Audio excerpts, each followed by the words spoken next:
Tokyo, 6:48 a.m. The city hadn't yet shaken off the night. Streets slick with leftover rain, the sky heavy with unspoken gray. Kenji Arai tightened his tie before she appeared in the doorway. Mina Sato smiled faintly, that familiar half-smile that always seemed to hide a truth she never shared.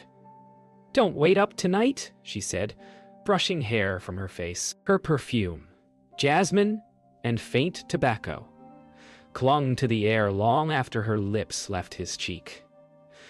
For a moment, Kenji stood still, staring at the door as it closed, feeling the echo of something ending. By evening, he would be in the basement of his building, watching her reappear on a screen, in a hallway that no longer existed. By noon, Mina's messages stopped.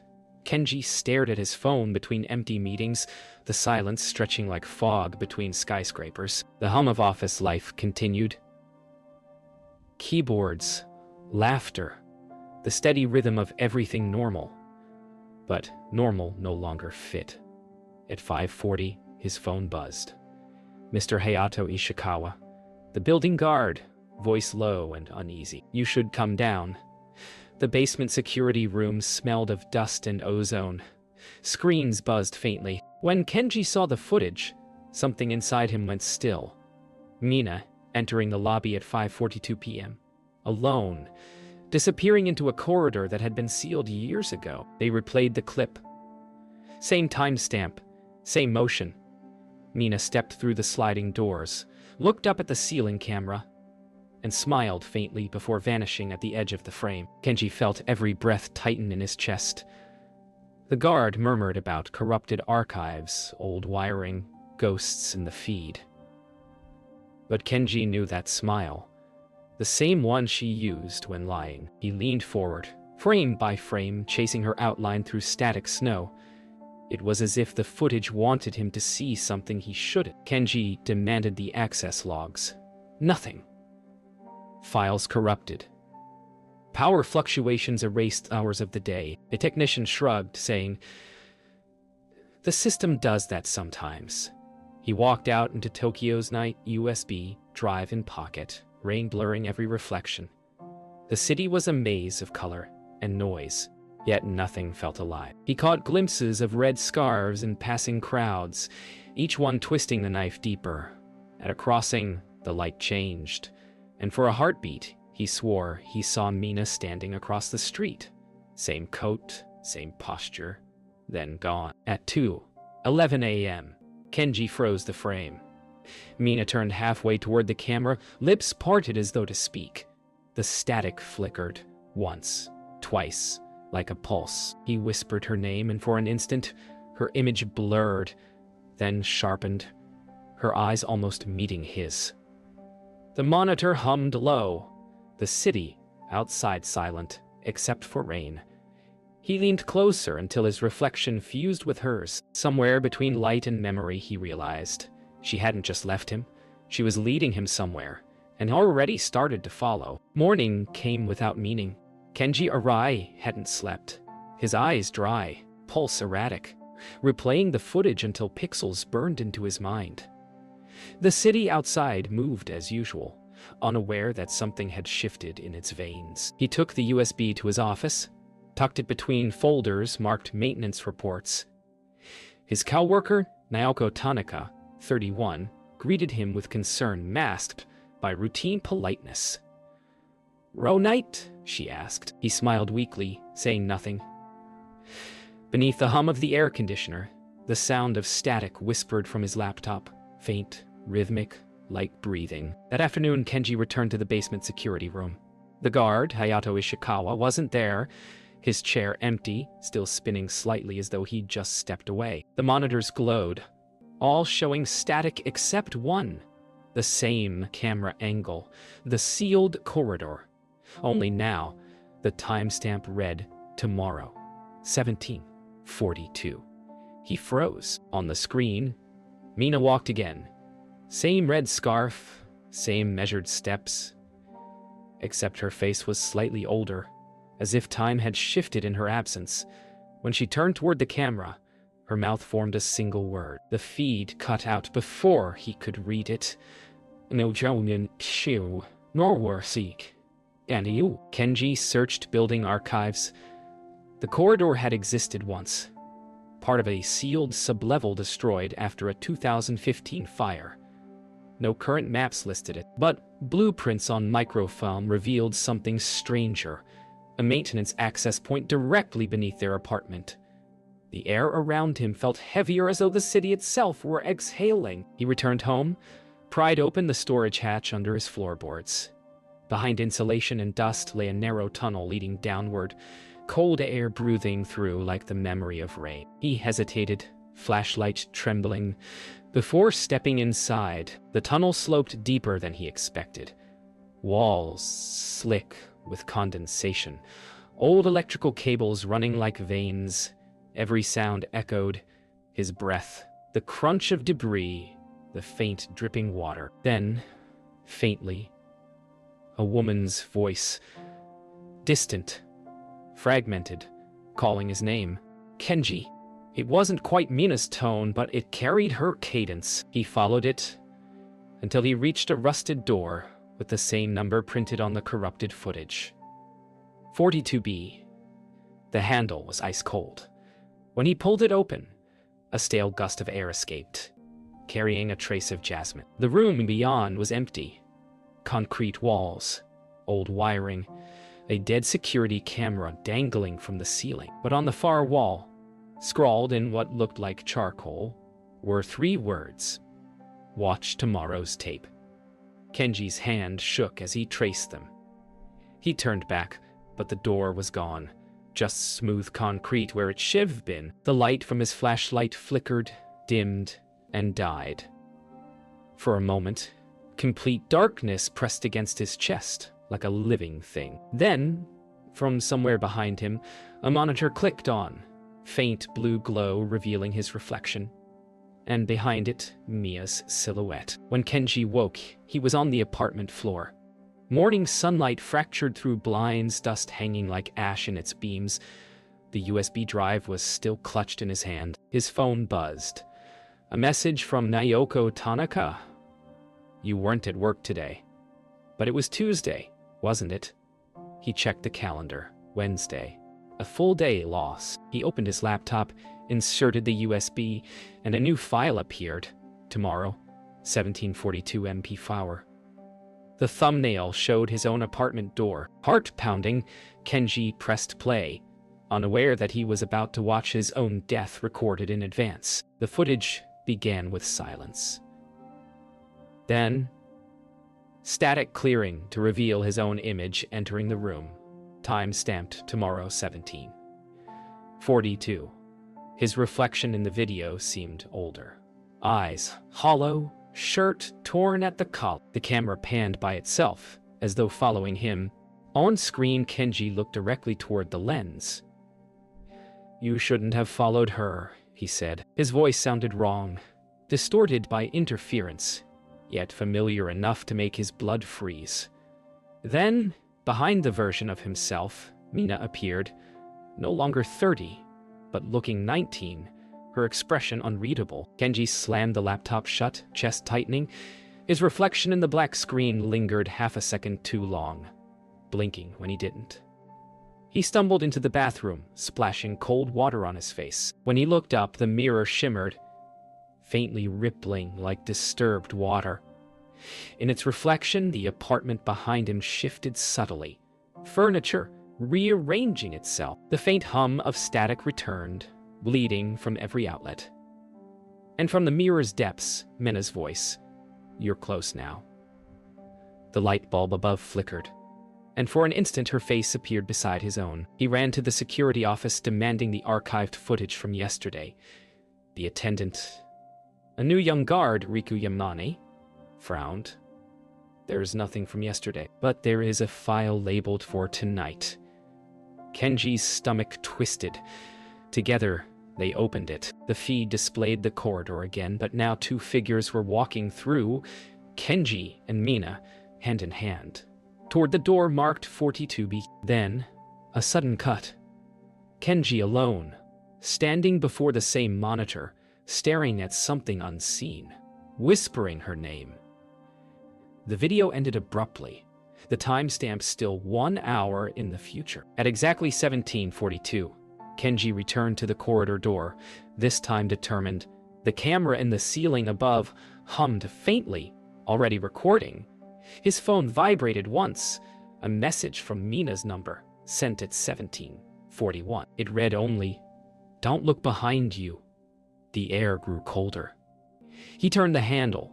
Inside, the space was different, larger, pulsing with faint light, a distorted reflection of his own apartment. On a single chair sat the laptop already open, showing a live feed of him standing there.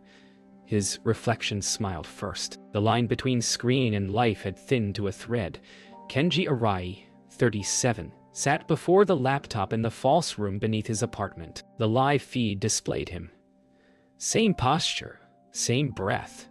Yet every few seconds, the version on screen twitched a half-beat earlier. He whispered, "Mina." The feed answered with motion, the door in the background opening by itself. Mina Sato, now 24, stepped into the frame, her eyes hollow but kind. "You came," she said softly, though her lips in the reflection moved out of sync. The air vibrated with the sound of faint static heartbeat. He turned, but the space behind him was empty. Only the echo of her footsteps remained. The monitor showed her standing beside him still, hand resting on his shoulder. Kenji reached toward the screen, his fingertips meeting the glass, but it rippled like water. A shockwave of cold surged up his arm. The feed brightened. Now it displayed the same room from a higher angle. A new timestamp appeared. 17:42 today. In the corner, another figure, Naoko Tanaka, entering cautiously, calling his name. "Kenji, are you down here?" But in the footage, she never made it past the threshold. Naoko's voice echoed faintly from the corridor outside. "Alive. Real." Kenji ran to the door and yanked it open. The corridor lights flickered violently, bending time between frames. Naoko stood there, trembling. "You've been missing for 3 days," she whispered. Kenji's mind stuttered. 3 days? He looked back into the chamber. It was empty. No laptop, no walls, only darkness. The static hum grew louder. Naoko grabbed his wrist. "We need to go," she said. But the timestamp on his watch read 17:42. The air grew electric, freezing. Behind them, footsteps approached, 2 sets, perfectly synchronized. They burst into the security room, monitors all active, hundreds of angles looping the same moment. Kenji and Naoko entering over and over. Each loop slightly different. In one, Naoko's face blurred. In another, Kenji's expression twisted into fear before his double stepped forward. On the central screen, Hayato Ishikawa reappeared. Older now, gaunt. "You shouldn't have watched it," he muttered through static distortion. Then, one by one, every screen turned toward Kenji, camera feeds shifting focus like a single vast eye. "It's not watching her anymore," Hayato said. "It's watching you." Kenji smashed the central monitor. The crack spread outward like a spider's web, and behind it, instead of circuitry, was glass, a mirror. His reflection stared back, slightly younger, faintly smiling. Mina stood beside it, whispering something inaudible. Naoko screamed as light bled from the fractured surface, pulling the air inward. "Kenji, look away," she cried. But he couldn't. Within the shards, he saw every version of himself. Sleeping, working, mourning, dying, and Mina in each frame, always turning away before he reached her. The mirror pulsed once, then went black, leaving only their reflections blinking in darkness. The room was gone when the light died. Kenji Arai, now looking closer, stood in his apartment again, or what felt like it. The city hum outside was too quiet, the light too still. Naoko Tanaka sat on the couch, pale, hands shaking. "We made it out," she whispered. But something in her voice didn't sound like her. On the television, static bloomed into motion. A live feed of the same room they were in, shot from an unseen angle. In it, Kenji stood alone. No Naoko. He turned to her, but she was fading, pixels peeling from her skin like dust in reverse gravity. "Kenji," she said softly. "I think we're inside it now." The static thickened into sound, a low, mechanical breathing that pulsed with the rhythm of Kenji's heartbeat. On screen, the version of him moved independently, slower, deliberate. He watched himself walk toward the window, look out, and gesture upward. Against all logic, Kenji followed, as though commanded. Outside, Tokyo stretched endless and unfamiliar. Skyscrapers bending slightly, clouds frozen in place. Reflected in every window across the skyline was Mina's face, multiplied infinitely, each one whispering the same silent word he still couldn't read. He pressed his palm against the window. The glass rippled, not breaking, but softening. Beyond it, he could see corridors branching like veins, lined with cameras. At the center stood Mina, eyes open, mouth moving in silence. "Why did you leave?" he whispered. The reflection answered before she did. "You left first." Then, from behind him, the TV spoke in his own voice. "Don't believe what you see." The feed on the screen now showed a different room. Him, asleep at his desk, the clock reading 17:42. Tomorrow. Again. Kenji turned. The TV's static melted into a new image. The corridor 42B again, pristine and white, no longer decayed. He stepped closer. This time, the camera followed his movement without him realizing. The scene brightened, overexposed, until he saw himself standing inside the footage. The camera panned slowly, revealing another person filming him. Mina, older now, maybe 32, holding a handheld recorder. Her expression wasn't sad. It was relieved. "We had to trap it in something," she whispered, "and we chose us." Kenji reached forward, tears cutting clean lines down his face. "Then let me out." The image glitched, looping her final word. "Out, out, out." The light collapsed inward. Kenji gasped as every screen in the city flickered simultaneously, thousands of reflections showing his face staring back. Somewhere deep in the circuitry, his voice echoed, fragmented across frequencies. The final feed stabilized, showing an empty apartment, his chair slowly turning. Then Mina's voice, gentle and final. "He followed me too far." The timestamp faded, replaced by a new label, live. The screen's glow dimmed until the apartment's walls disappeared entirely, leaving only one reflection, suspended in digital darkness. Kenji's still watching. Silence, the kind that hums beneath consciousness. Then, a voice. Mina Sato speaks softly, as if narrating a dream. "This is my record of him." The camera trembles, showing Kenji Arai, 38, sleeping at his desk, eyes flickering beneath lids.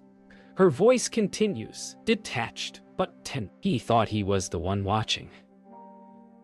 She zooms closer, capturing his reflection in the monitor, the image looping endlessly, each version slightly delayed. But every time he pressed play, it recorded again, she whispers. Now he's part of it. In the background, static forms into a pulse. Faint, human, alive. Mina sets the camera down. Her face fills the lens, close and unsteady. "If someone finds this, don't wake him," she says, voice trembling. The air behind her hums with faint digital distortion. Ah. She turns, the apartment now slightly altered. Windows too tall, shadows moving slower than they should. Kenji stirs, murmuring her name. "Mina!" She freezes, looking back toward the lens. He hears me even now. Her eyes glisten. Guilt and affection entwined. "I had to save what was left of him," she whispers. even if it means I have to keep filming forever. The screen flickers. Jump cut. Mina stands now in the corridor 42B, camera still running. The room won't stop looping, she murmurs. Every time I leave, I return to the same frame. Her reflection splits across mirrored panels lining the hall, infinite versions of her moving out of sync. She lowers the camera. Her reflection keeps holding. Kenji didn't disappear, she says. He multiplied. Her voice cracks. Maybe I did too.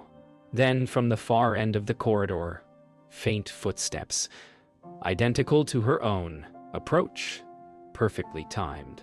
Her breath quickens. He's coming, she whispers. Wah! Mina runs. The footage jerks wildly. Ceiling lights flash. Reflections blur into streaks. The corridor twists upon itself, merging doorways, staircases, and the hum of unseen machinery. She stops up. Ahead stands Kenji, not breathing, eyes open but blank. You found me, she says softly. He smiles faintly. You filmed me first. Static floods the frame, but their silhouettes remain locked, motionless. Mina raises the camera again, hand shaking. If I stop recording, he disappears? She gasps. But if I don't, the rest dissolves into white noise as her voice breaks, and the camera falls to the ground. The camera lies on its side. The frame is tilted, half obscured by the floor. Mina's voice, faint now, drifts in. He's still watching. Then another voice overlaps. Kenji's, echoing from somewhere unseen. No, you are. The image stabilizes briefly. Mina's face close to the lens. Older now, maybe 40. If you're seeing this, she says, don't press play again. The feed stutters, looping her final sentence until it becomes mechanical. Her expression fades into static. Then, in the last flicker, her eyes turn toward the viewer. Please, stop watching. Static fades into faint breathing. Then, silence. The frame steadies on a darkened room. A whisper. Recording started. The voice is unfamiliar. Neither Kenji Arai nor Mina Sato. Just an observer. The camera pans slowly, revealing walls lined with stacked monitors, each looping fragments of their lives. Kenji's morning coffee, Mina's smile, the sealed door, the kiss goodbye. All feeds operational. The unseen voice murmurs. On one screen, Kenji looks straight at the lens, though the footage should be years old. His mouth moves without sound until the whisper returns. He can see us now. The observer zooms in on the central feed, Kenji's last known frame. The image begins to distort, pulling toward the lens. Pixels stretching into tendrils of light. What are you? The voice asks quietly. On the screen, Kenji blinks, older now, maybe 40, gray around the eyes. I told you not to look, he says, voice echoing from within the speakers. Behind him, Mina appears, hand on his shoulder, her expression serene. Turn it off, she whispers, looking not at Kenji, but directly at the viewer. The operator steps back as the monitors pulse like living hearts, flickering in unison. The observer hesitates, trembling. System override detected. A robotic tone hums from speakers. One by one, screens begin showing the same image. The current room, the operator, the monitors, an infinite reflection loop. The static deepens, low and physical, rattling the camera. Kenji's voice merges with Mina's, layered and distorted. Every watcher becomes the watched. The operator lunges forward, slamming switches, but the reflections remain. Each repetition shows him slower, paler, fading. In the innermost frame, Mia smiles faintly, holding the original camera, the one that started it all. The feed breaks into flashes, Kenji's hand reaching, Mina turning, corridors folding into themselves like paper. The voices overlap, whispering fragments. You followed me too far. We're all footage now. Then silence. Only the faint hum of power remains. The camera's battery indicator blinks red. As it powers down, the lens captures one final moment. Mina standing alone in the dark, older now. Her face soft with resignation. She looks directly into the camera. If someone watches this, she says, "Don't finish it. Please." Her eyes glimmer once before the screen fades to black. A click. The screen powers on again, faint and self-initiated. The timestamp reads 00, live. The feed shows an empty room, except for a single monitor facing the camera. On its screen, the viewer, you, reflected in grain and static, eyes shimmering in the glow. Then Mina's voice, quiet, close, inside the speakers. "You pressed play again, didn't you?" The feed zooms in until pixels consume everything, swallowing light, sound, and breath, leaving nothing but the faint echo of her final whisper. "Now it's recording you."